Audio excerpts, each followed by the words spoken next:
Hi, and thanks for purchasing a Dynabrade air tool. Before you get to work, let's go over a few basic maintenance points that can help in your Dynabrade tool running at its peak. The first thing we want to do is be sure that our Dynabrade air tool is getting adequate air volume and air pressure.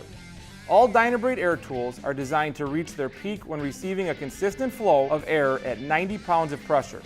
You can check air pressure by looking at your compressor, FRL, or by using an inline gauge like this one.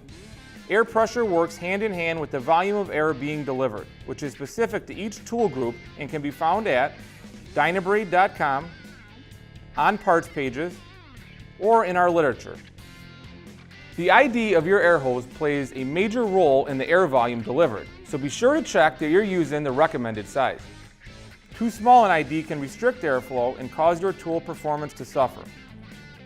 Dynabrade recommends 3 types of lubrication for Dynabrade tools. We have our air lube, gear oil, and gear grease. All Dynabrade tools require air lube. Manually, we recommend 3 to 4 drops 4 times a day. However, the best way to do it is with a filter regulator lubricator, or FRL, which will help ensure clean, lubricated air will reach your air tool at the proper volume and pressure.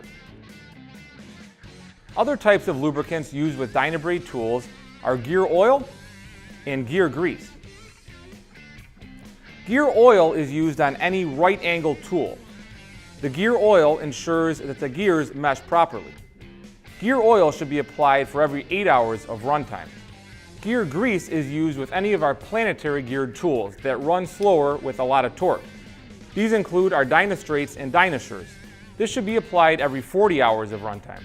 Understanding and following these few guidelines will ensure that your Dynabrade tool runs at its peak performance through its life cycle.